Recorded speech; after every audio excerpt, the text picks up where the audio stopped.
Hello, welcome back to IDST 250, the Common Good Practicum. This is day 4 where we will look at Catholic social teaching and liberalism.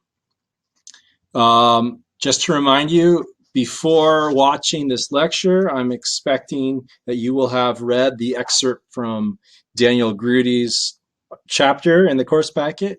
Also, that one-page themes from Catholic social teaching and the chapter by Cloutier. All of this is in the course packet. So if you finished that, you're welcome to join us. For next class, next week, day 5, the syllabus says that you will go back to reading Sandel, chapter 2. We haven't looked at Sandel for a few class days. We're going back to Sandel. We're going to read chapter 2 on utilitarianism. And then there's a very short article by a guy named Kofi on the myth of secular tolerance.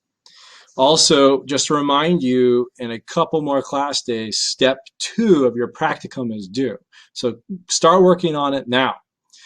To date, I'm recording this on Sunday, August, 9th. I have not yet received your homework and handouts from the first week. I'll get that in a few days. So I haven't had a chance yet to respond to any of your questions. I haven't had a chance yet to see your step 1 and to begin looking for research for you. So I will do all of that in earnest starting in about 3 days, probably by the time you watch this. So we have this kind of unfortunate lag between when you hear what I'm saying and when I hear your feedback and responses. For today, what do you need? Well, you need your course packet where we have the readings for today, and you need handout number 4.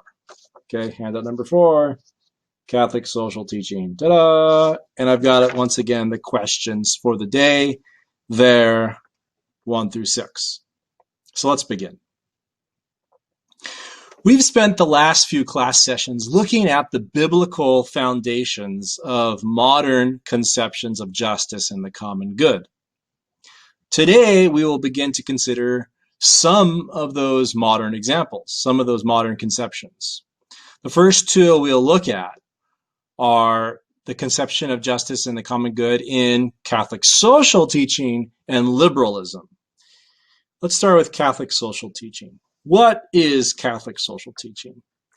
In your homework, I had you write a definition of Catholic social teaching in your own words, and I look forward to reading those.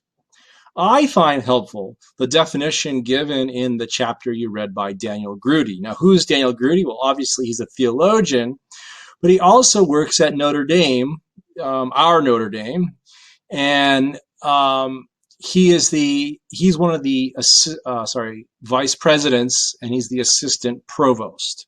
So he's a real guy. He lives in South Bend. If I wanted to, I could probably go meet him. I could go ask him questions. If there was something I disagreed with him, I could politely actually engage him.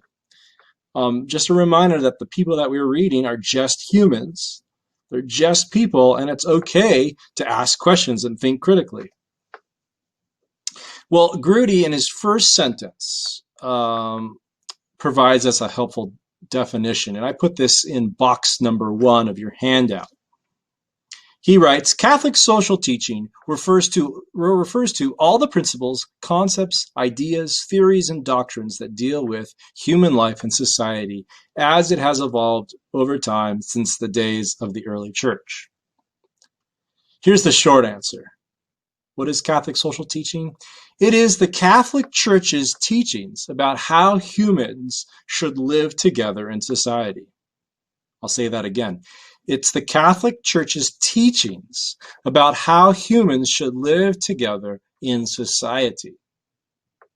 Now, these teachings or ideas, they don't come out of nowhere. They're not just made up, but they're based and grow out of a long tradition. It's the tradition we've already been reading about, the long history of Christian thinking and practice that begins with the Old Testament and the New Testament that we looked at in the last two class periods. So Catholic social teaching is built upon ideas like the Exodus, Mishpat, the teachings of Jesus and the kingdom of God. And I hope you can see the connections between those foundations and the ideas I'm going to talk to you about and that you read about for today. It's helpful when talking about Catholic social teaching to think about the themes of Catholic social teaching. So I had you read a summary of the themes of Catholic social teaching, and I'm very curious to read your impressions about these themes. Are any of them surprising to you? Is anything missing that you think you would have expected to have been there? What I want you to do now is go ahead and pair up, and I'm going to give you 3 minutes to share your impressions with each other. You can just go ahead and read your homework, or you can just talk about what you wrote. But here, let me put a timer up, 3 minutes, and then we'll continue.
Okay, we're coming up on about halfway. Go ahead and switch. If you've been talking the whole time, go ahead and let your neighbor, your partner, share their ideas too. Or if you've been going back and forth, keep going. Another minute, 30 seconds.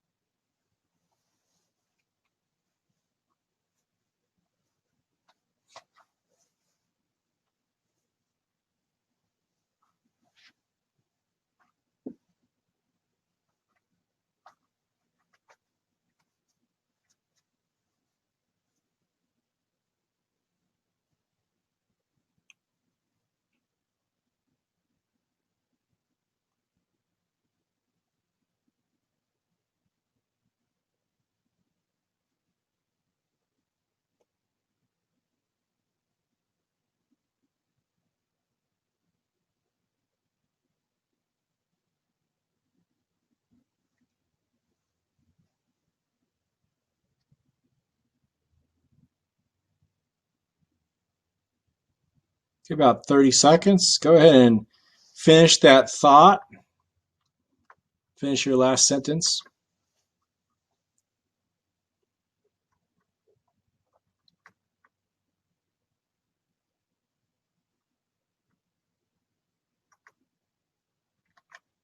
All right, well, let's come back together.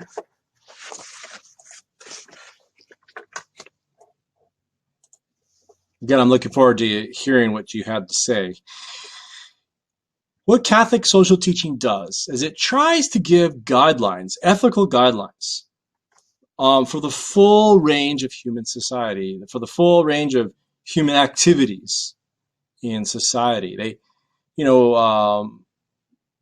Life and death. How should we think about life and death? How should we think about and arrange families and communities? How should we think about work and employment?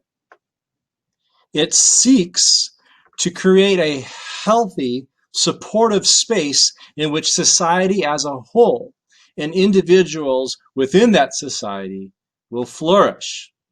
Imagine for a second here that you're trying to set up a brand new community or a new country. Don't you want the people in your country to flourish, to be happy? Catholic social teaching would say, if you want your people to be happy, if you want them to flourish, make sure you, for example, respect the sacredness of life and respect the dignity of workers and their work. And to give another example, make sure you keep the natural environment healthy and free from pollution. So Catholic social teaching, again, tries to give guidance for how to create the conditions in which we in society can flourish together and as a whole, together as individuals and as a whole. Notice that Catholic social teaching assumes that there is a good, a real good, or an ideal that benefits both society as a whole and the individuals who make up that society. This good, this ideal, is what Catholic social teaching means by the common good. This brings us to our second question. What is the common good? It's important to know this word or this term because it's actually the title of our class, IDST 250, the Common Good Practicum. In other words, our class, the title of our class is coming right out of this Catholic social teaching thinking. So here's a definition. To make a definition, actually, I've brought together a couple quotes from Cloutier, David Cloutier. He was the author of the third chapter that you read for today. He's a theologian at the Catholic University of America in Washington, D.C. He begins, and these quotes are in your box 2 of your handout. He begins with a quote from Vatican II. Vatican II was a giant Catholic council that met back in the 1960s in Vatican City in Rome. So Vatican II wrote this: "The common good is a good that is common to the whole social community and to the individuals that are a part of this whole." And now let's add another quote from a guy named Virgil Michel. He's a theologian from early 20th century. Quote, "The common good involves," quote, "the common conditions of social life that are necessary before individuals can attain to the good life." Put this together and we could say, and here's my short definition, the common good is what allows society as a whole and individuals within that society to flourish together. I'll say that again. The common good is what allows society as a whole and the individuals within that society to flourish together. It's a good, it's an ideal that is held in common by everyone. Take, for example, the importance of a healthy environment. If the water in a city is polluted, it harms everybody. The individual who drinks the water could get sick and die, but it's not just the individuals who suffer. Society as a whole would suffer as more and more people get sick and die and are no longer doing their jobs and fulfilling their responsibilities. Providing healthy, safe drinking water is therefore a common good. It's common to the individual and to the society as a whole. Cloutier on page 97 gives the example of a team, and I like to think of a soccer team. I played soccer all through childhood and even in college. He writes, "On a team, your individual good and the good of the team are not really separable. Or if you do try to separate them, the team will break down." Continuing the analogy, on a soccer team, everyone knows the rules and everyone has the same goal: to get the ball, pass it back and forth as needed, and then kick it into their opponent's goal. Moreover, everyone has a specific position to play. You've got the goalkeeper, you've got the striker, you've got the backs, and everyone needs to do their job well for the team to do well. And when the team does well, everybody wins. So the common good of a soccer team, for example, benefits the team as a whole and the individual players that make up that team. To win, each soccer player has to train and become the best soccer player they can possibly be. But unless they work as a team, their training will not matter. Notice that you can't have a common good unless you have a common purpose, a shared purpose. If everyone is working towards a different purpose, we'll end up in conflict and in competition with each other. So if some fool on your soccer team decides it's his personal goal to shoot the ball in the wrong goal, the goal that your team's trying to defend, the whole team will suffer. Back in 1994, when I was just a kid, I got to go to a World Cup game in Los Angeles, where I'm from. During that tournament, there was a tragic story about a Colombian soccer player named Andres Escobar. He accidentally, during a match, scored a goal in the wrong goal. I don't know. Do you guys remember this story? Colombia, as a result, lost the game and was eliminated from the tournament. Well, it gets worse. When Escobar got home to Colombia, there were some unhappy fans who decided to shoot and kill him because he lost the tournament. Society as a whole is like a soccer team, Catholic social teaching would tell us. We all need to work together for a common goal, a common purpose. We each have different roles to play in society. If we work together, then society as a whole flourishes. And when society flourishes, we individually flourish too. We all win. But if we don't work together, not only will individuals suffer, society as a whole would suffer. So let me sum up. The common good is a good that benefits society as a whole and the individuals that make up that society. Well, this brings us to the conception of justice in Catholic social teaching.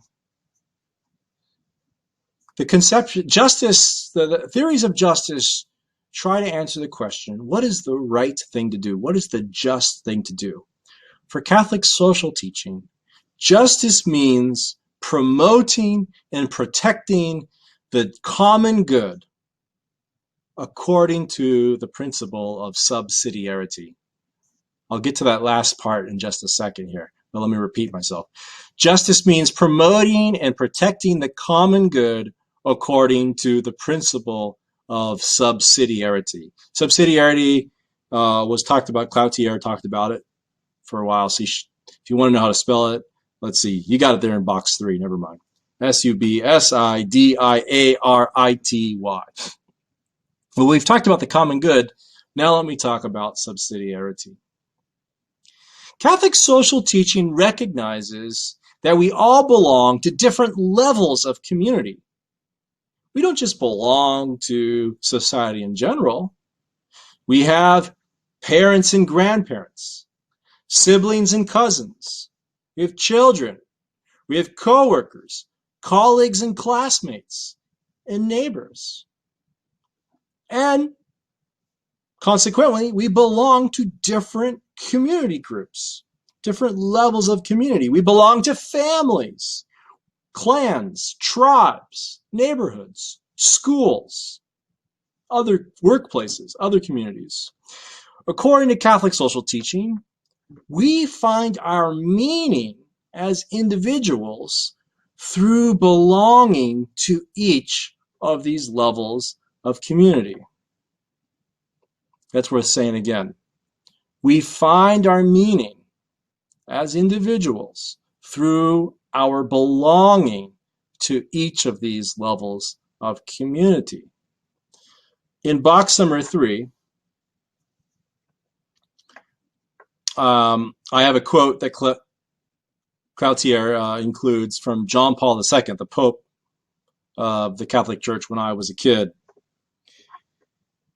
Pope John Paul II says, "The social nature of man is not completely fulfilled in the state, but is realized in various intermediary groups, beginning with the family and including economic, social, political, and cultural groups, which stem from human nature itself and have their own autonomy, always with a view of the common good." We'll come back to that word autonomy. John Paul II speaks of various intermediary groups. These are the groups that exist between the individual and the state.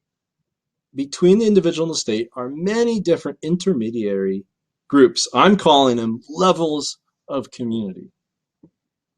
And we find our meaning through belonging in each of these levels of community. Now, not only do we belong to these different levels of community, these levels of community each require from us different kinds of responsibility. So we belong to different levels of community, and each community requires of us a different kind of responsibility. My responsibility in my family as a husband and father is different than my responsibility as a teacher at Holy Cross College. And again, different from my responsibility as a neighbor in my neighborhood. In each case, I have an important role to play, and I need to fulfill that role for society as a whole to flourish. But each role is different. Subsidiarity is the idea that each of these levels of community is autonomous, to use the language of John Paul II. Autonomous. What does that mean? Each level of community should, as far as possible, take care of itself and govern itself. So again, each level of community is autonomous, which means at each level, the community should, as far as possible, take care of itself and govern itself. Let me give you an example. Take the family. When a family needs to make a decision at the family level, let the family make its own decision. The state shouldn't butt into the affairs of the family. Imagine, for example, a family that wants to have children. Well, the members of the family should decide when to have children and how many children to have. The state shouldn't get involved in this familial decision. Imagine if families had to go to Donald Trump and the Congress to ask permission to have another baby, which actually is what has been going on for a long time in China. Right? The Chinese government for a long time, the laws change, but for several decades, the law was you can only have one child. This is the state getting involved in the level of family. Oh, please, Mr. Trump. Please, Congress. Can we have another baby? That doesn't make any sense. The decision to have another baby is a family decision. It should be made at the level of the family. You see what I mean by the family is autonomous?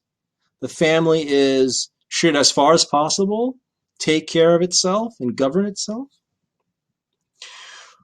But what if a family needs to make a decision at a higher level, say at the level of the neighborhood? Well, then the neighborhood should come together and make a decision. But once again, we don't need the state necessarily to get involved. For example, let's say I want to take my front lawn in front of my house and tear up the grass and instead build some giant water slides, like 50-foot water slides, and build a water park. I think my kids would probably think that was pretty cool, but I should probably seek the approval of my neighbors and maybe even the local city government, because they are going to be affected by it. It's not just going to affect me. They'll have to look at those ugly slides. And it might mess with their property values. So I should consult my neighbors. I should consult the local government. But once again, we don't need Donald Trump in Congress to get involved. Right? Let a neighborhood decision be handled at the level of neighborhood. Because again, each level of community is autonomous. It should, as far as possible, take care of itself and govern itself. Again, this is the principle of subsidiarity. As far as possible, let each level of community take care of itself and govern itself. Okay, with this concept of subsidiarity in mind, let me go back to that definition of justice I gave you earlier. According to Catholic social teaching, justice means promoting and protecting the common good according to the principle of subsidiarity. According to the principle of subsidiarity. Now, what does this mean? Well, how you promote the common good will look different depending upon what level of community you are dealing with and what your role is at that level. So how you promote the common good will look different depending on what level of community you're dealing with and what your role is at that level. So in my family, I'm a father. As the father at the community level of family, I promote the common good by loving my children and teaching them and disciplining them so that they become virtuous citizens, virtuous people. At Holy Cross College, I'm not a father. I have a different role. I'm the assistant director of the Moreau College Initiative. At this level, I can promote the common good, again, not by being a father, but by being a hard-working and honest employee, and by showing my colleagues kindness and respect, and by doing my best to serve you guys, our students. I also live in a neighborhood. At this level, I have a third role. I'm not the father of the neighborhood. I am not the assistant director of the neighborhood. That would really annoy my neighbors if I started acting like I was the assistant director of the whole neighborhood. No, in the neighborhood, I am just a fellow resident. At this level, I can promote the common good by caring for my neighbors. Over the past few years, I've driven some of the kids in my neighborhood to school. A couple kids, I was responsible for driving them to school every day because their parents were not able to do so. Another neighbor I've committed to caring for, she's been in and out of work, and she knows she can come to me whenever she needs help, and we'll buy her groceries, and we'll fill her tank with gas. That's how I promote the common good at the neighborhood level. I belong to a whole host of communities.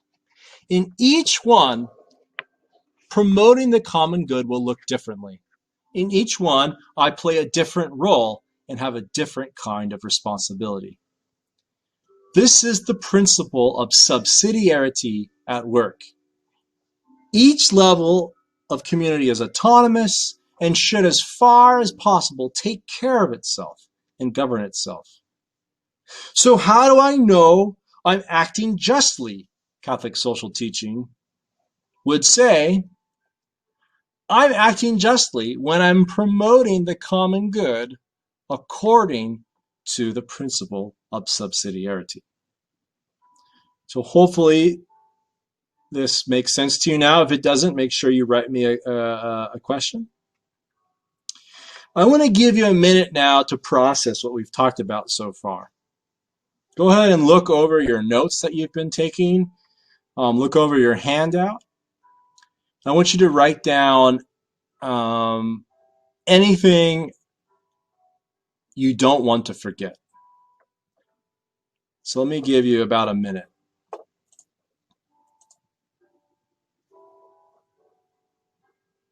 I'm just going to sit here and stare at you.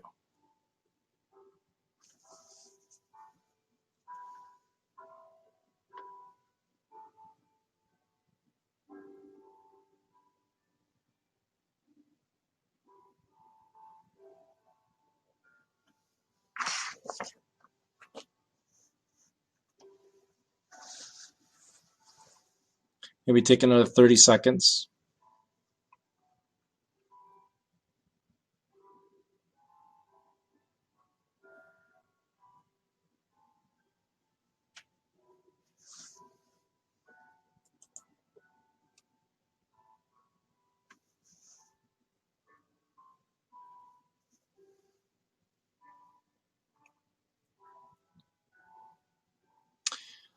Go ahead and finish the sentence you're writing and the thought you're putting down.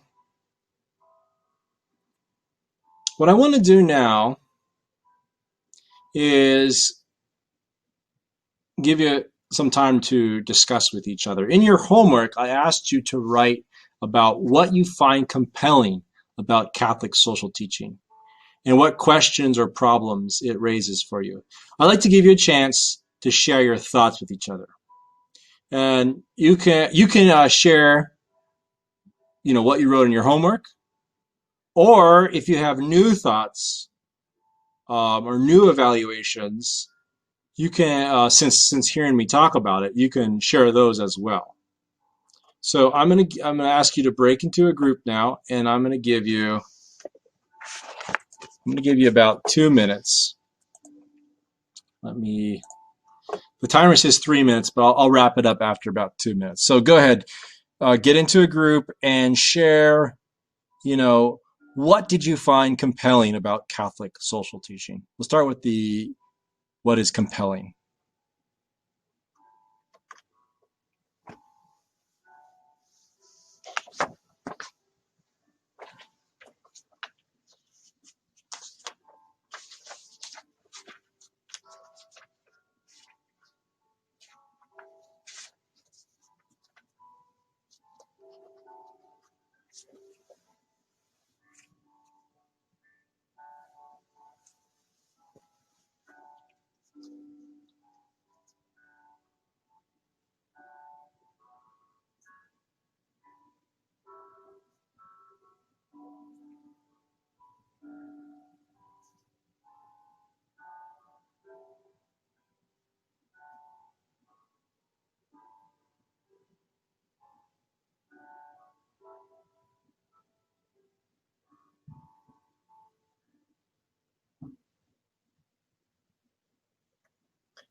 That's about 1 minute. So if you've been talking the whole time, make sure to allow your neighbor, your partner, to also get a few words in.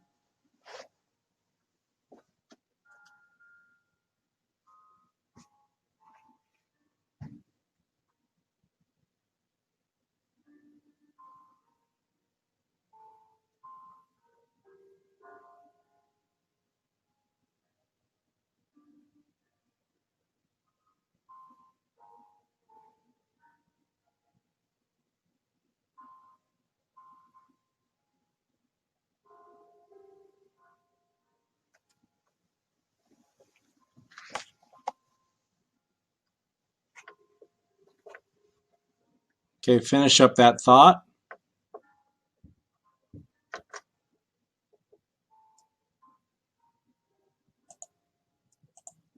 All right, now I want you to, again, with the same person, answer this question. What questions or problems does Catholic social teaching raise for you? Again, it's perfectly normal and expected. here, I'm going to say this face to face. Get the timer out of here. It's expected that for every perspective we read, it's going to raise questions and problems for you. Right? I don't want you just to like blindly believe every perspective you look at. Very quickly, you're going to see that they contradict each other. Right? Rather, I want you to think deeply and critically about every perspective. I'm arguing in favor of Catholic social teaching today, even though I'm not Catholic, right? Because I want you to think about it carefully and critically. And when I talk about utilitarianism next class time, I'm going to talk about that as compellingly as possible. So don't feel like you can't be critical. It's an important part of learning. Okay, enough of that. Go ahead and get with your partner and what questions or problems does Catholic social teaching raise for you? I'm going to give you 2 of these 3 minutes.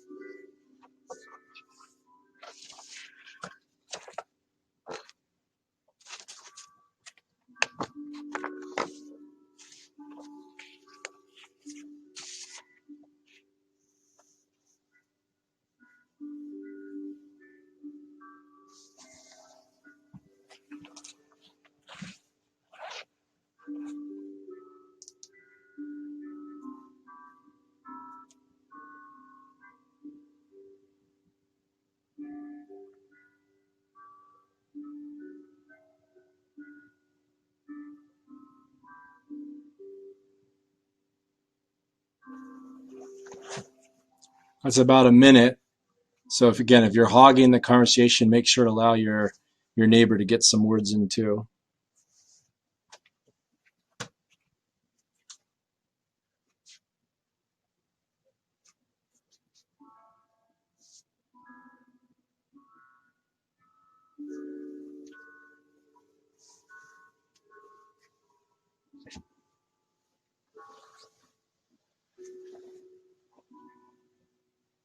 About 30 seconds.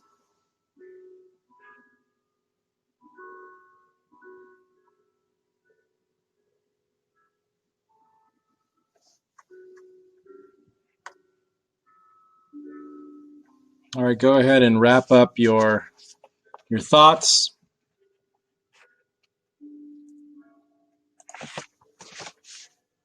And let's come back together.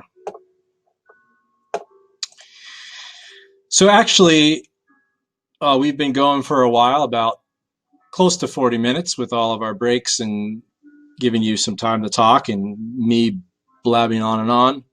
So I want to give you a 5-minute break to kind of refresh. You can also go back to your notes and think through them a little bit more.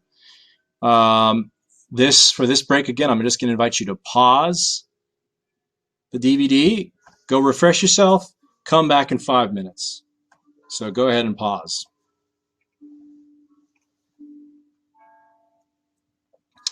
Okay, welcome back. Hopefully you guys have all just refreshed yourself and walked around and you're ready for a couple more questions. I've talked with you in some depth about Catholic social teaching. I find it really useful when learning a new perspective to compare and contrast that perspective with another perspective. So I'd like to compare Catholic social teaching to liberalism. Why liberalism? Well, most of us are greatly shaped by liberalism, even if we don't realize it. It is the basic political philosophy of America. And I think as soon as I start describing it, you'll start recognizing it. You also read a little bit about it in the chapter by Cloutier. So what is liberalism? First, it's important to recognize that liberalism is not referring to the Democratic political party. Liberalism is what liberals on the left and libertarians on the right have in common. Here's a definition. Liberalism is the basic political philosophy. Liberalism is the idea that government exists to provide liberty. It's the idea that government exists to provide liberty or freedom so that everyone can pursue whatever life they want to live. I'll say that again. Liberalism is the idea that government exists to provide liberty or freedom so that everyone can pursue whatever life they want to live. I thought a helpful way to explain liberalism would be to tell you the story of liberalism, just like I told you the story of Christianity. You know, remember the 5-act play, or the 5-act story with creation, fall, salvation, the mission of the church, and resurrection? Well, I can make up, it's an oversimplified story, but I can make up in this case, a 4-act play, or 4-act story of liberalism. This is the story that liberalism assumes.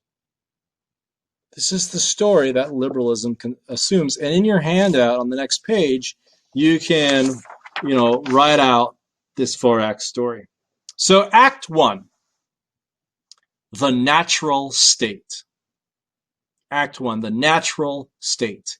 In the beginning, people in their natural state are completely free. They're free. They're free to do whatever they want. In this natural state, they have a right to defend their freedom, to protect their property, and to protect their way of life.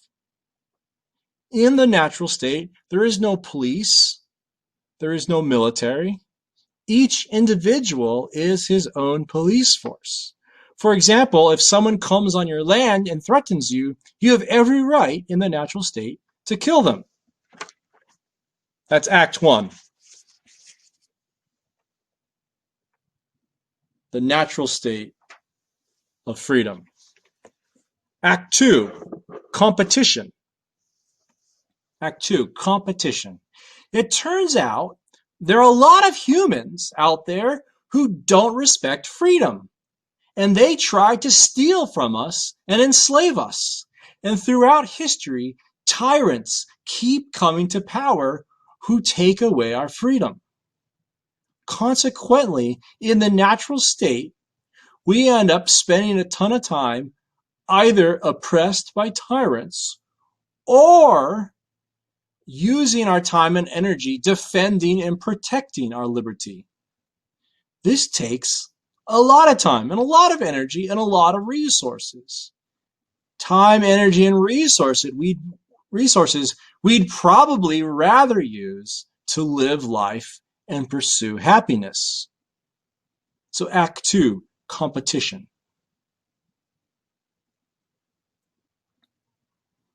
Act 3, social contract. Humans quickly figure out that we're much better off if we enter into a social contract with each other.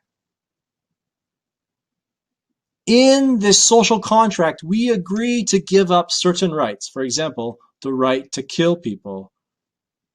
We also give up, a certain portion of our wealth through taxes in order to obtain a better, safer society in which to live. The social contract sets up a minimal government that exists to protect our liberty and to guarantee our rights. We give up the power of policing and defense to the government. The result is a happy compromise.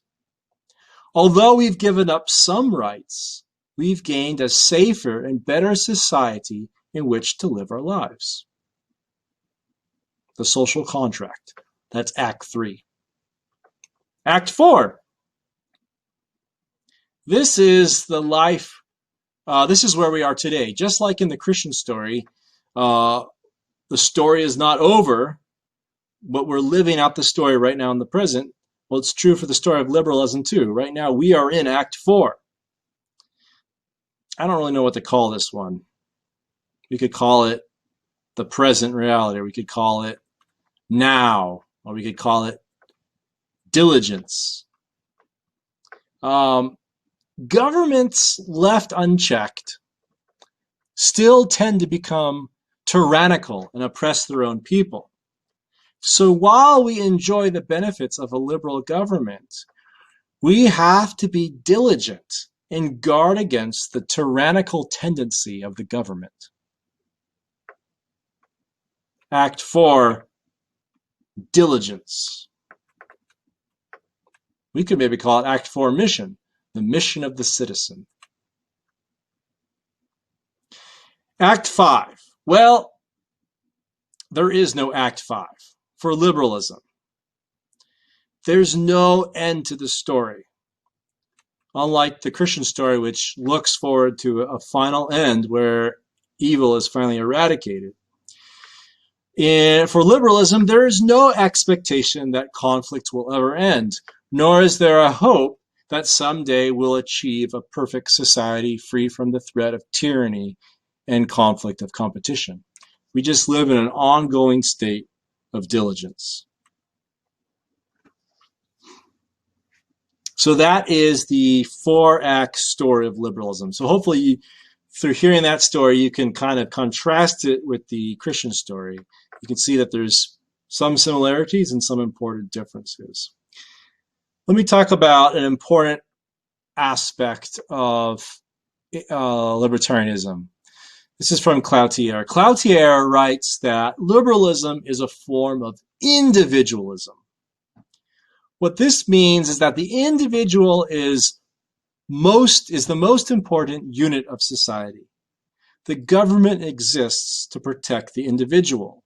In other words, the individual is more important than, say, the family, the clan, the tribe, the neighborhood, the city, the school, the state. The big threat to individualism, Cloutier tells us, is collectivism. Collectivism is when the state, and not the individual, is the most important unit of society. Unlike liberalism, where the state serves the individual, in collectivism, the individual serves the state. Collectivism happens whenever a tyrant rises up and takes over society. This tyrant could be a king or queen, which happened quite frequently in our history. Or more recently, it could be a dictator or a communist leader. So facing the threat of tyranny and collectivism, liberalism asserts that the individual is the most important unit of society. I'm going to give you a few minutes to do some reflecting in box number 5 of your handout. What do you find compelling about liberalism? I think hopefully you recognize, wow, wait a minute, this is actually the foundational philosophy of America. What do you find compelling about liberalism? And what questions or problems does it raise for you? I'm going to give you 3 minutes to write about this in your handout.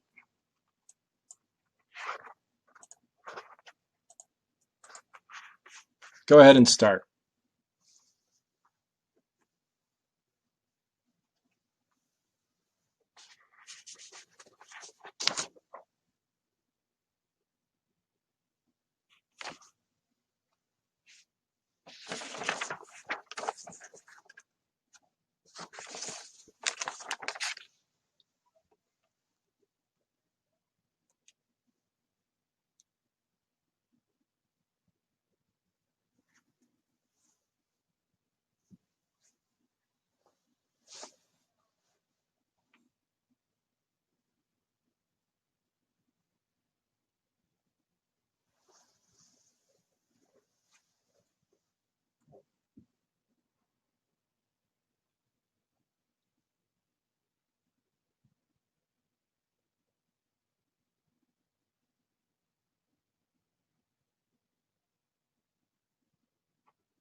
We're about halfway through. So if you've been focusing on what you find compelling, go ahead and switch to the questions or problems it raises for you. And again, if this is too much time, please feel free to skip ahead.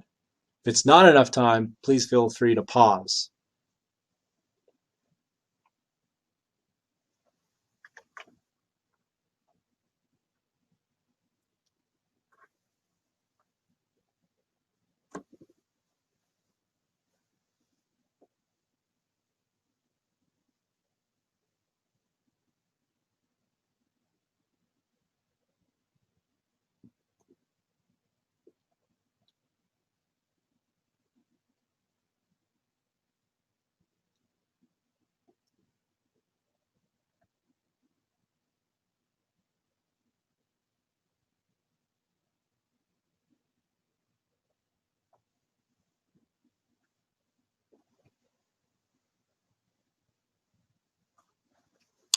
Okay, go ahead and finish up your sentence or your last thought.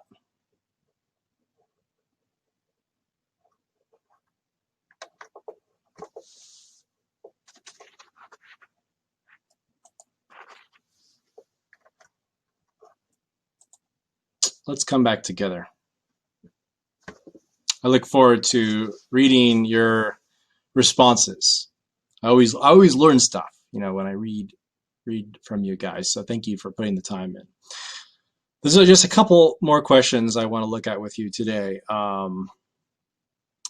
Cloutier points to a few common criticisms or weaknesses of liberalism. I think it's good to know what these are. First, Cloutier would say, liberalism reduces society down to two levels: the level of the individual and the level of the state or government. But as we already saw, life is full of all kinds of different levels of community, from the family to the clan to the tribe to the neighborhood to the church community to the city to the workplace. Moreover, the individual and the state, while important, are not the most meaningful parts of society. Our deepest meaning comes from being a part of a family, from being a part of a clan, a church community, a school, a workplace, a neighborhood. The individual on its own is boring and lonely. People who live their lives apart from these deeper levels of community are rare exceptions, and they usually aren't very happy. They're usually kind of grumpy and bitter. So first, the first criticism or weakness is that liberalism reduces society to two levels: the individual and the state. It doesn't have room for all these other levels of community. Second, liberalism does not have a conception of the common good. There is no common good for liberalism. Everyone is free to pursue whatever is good and right in their own eyes, so long as they don't encroach upon the freedom of others. There is no common goodness, no common morality, no common project or purpose, no common conception of what society should be like. You're free to choose your own purpose, your own morality. So second, the weakness is liberalism doesn't have a conception of the common good. By the way, we're going to come back to these ideas over and over again in this class. As a result, number 3, liberalism tends to produce meaningless societies. Liberalism tends to produce meaningless societies. Societies with no unifying purpose. Let me explain what I mean by this. The people you live near, for example, make no difference in your life. You might as well be living in Alaska with a bunch of husky sleigh dogs. I'll give you an example from my own life. I've lived in South Bend for 11 years. And yet I barely know my neighbors. I see them every day when they get in and out of their cars, and sometimes we say hi to each other on the street, but we have nothing in common. We have no common purpose or common project. We have nothing to share. They live their lives, and I live mine. And as long as we don't bother each other, everyone's happy. Or are we? Are we actually happy? Or is this a pretty meaningless way to live? Now, we could move to a new neighborhood a mile away, but our lives would be exactly the same. Nothing would change. The people we live next to don't change anything about our lives. In other words, the neighborhood is a meaningless community. It doesn't add any meaning to our lives. That's what I mean by saying liberalism, because it lacks a common good, it lacks a common project, produces meaningless societies, meaningless levels of community. Think of a soccer team again. If the soccer team doesn't have a shared purpose, a shared goal, then the team itself becomes meaningless. In fact, you might say it ceases to be a team. Similarly, families without a common good, a shared good, cease to be families. And societies that do not share a common good cease to be a society. Society is just this place where you do your own thing. And I do my own thing. And it doesn't really make a difference that we live next to each other. I might as well be living in Alaska. I guess I shouldn't pick on Alaska, but geez, can you imagine being there all winter? Fourthly, and finally, Cloutier says, liberalism begins with the assumption that humanity in its natural state is in a state of competition. Individuals, rather than working together for a common good, are by nature in competition with each other and in competition with the state, which is why we need the social contract to try to mitigate that competition. So those are the four limitations or weaknesses of liberalism. Number one, liberalism reduces society down to two levels, just the individual and the state. Two, it doesn't have a conception of the common good. Three, as a result, it produces societies that are meaningless. If there are levels of community, they're pretty meaningless levels of community. And four, it begins with the assumption that humans are naturally in competition with each other. Now, when I'm feeling like a fan of liberalism, I would just respond to Cloutier and say, yeah, well, that's just the way the world is. Too bad. I think Cloutier would say he finds it unsatisfying.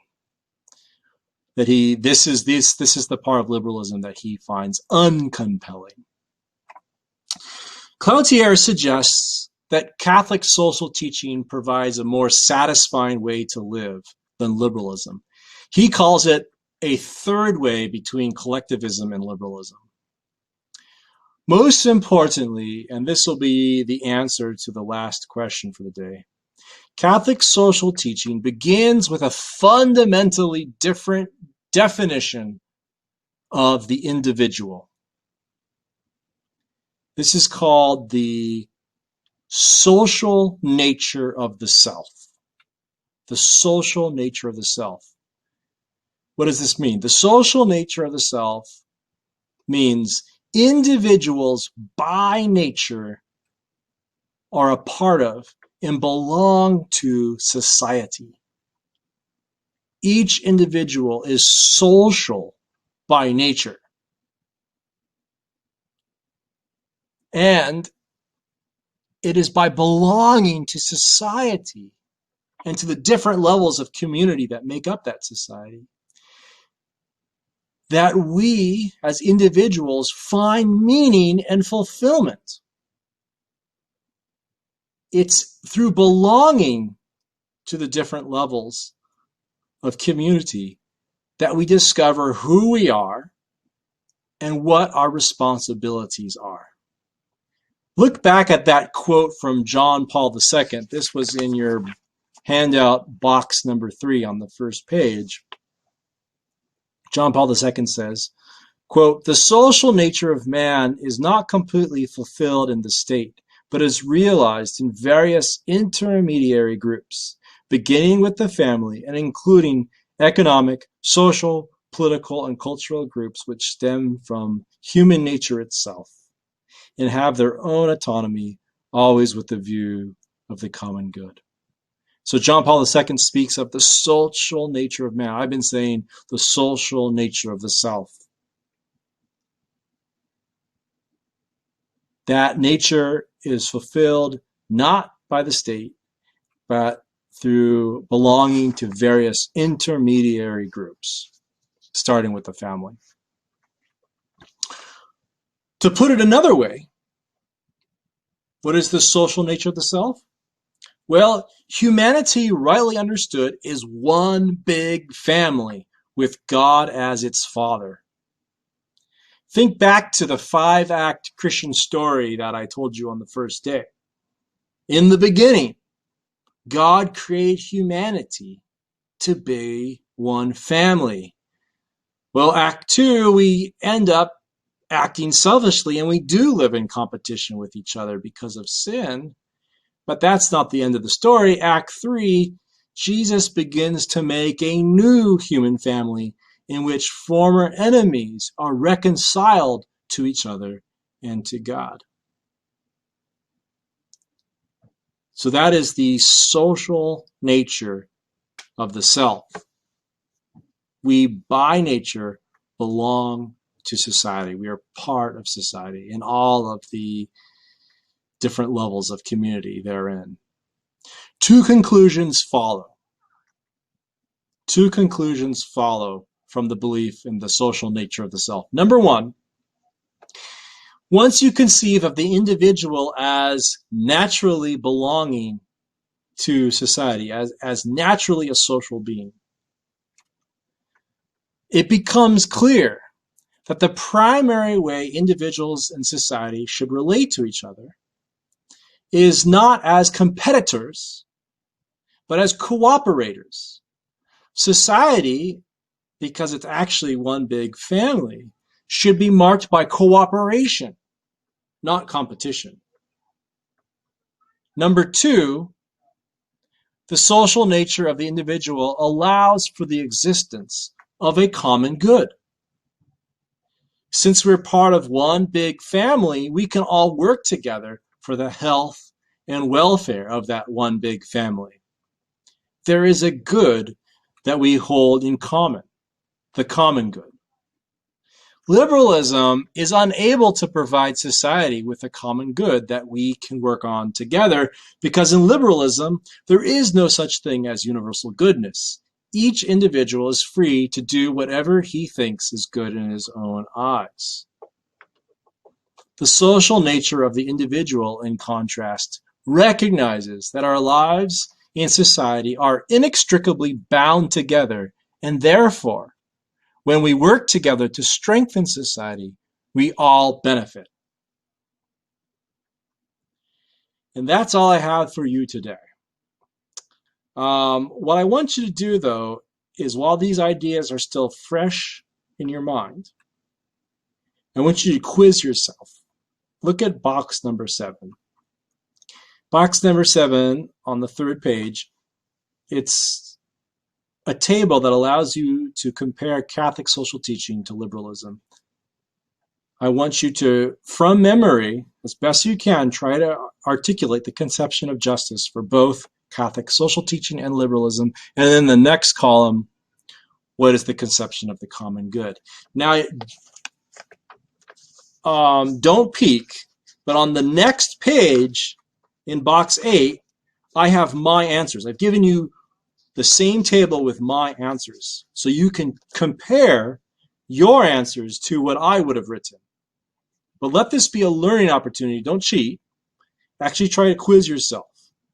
And then if there's any questions, if what you wrote doesn't look like what I wrote and you're wondering why, make sure you contact me. Make sure you let me know, and I'll try to clarify it. Also, at the end of your handout, there are the regular questions and feedback for me, which I look forward to reading.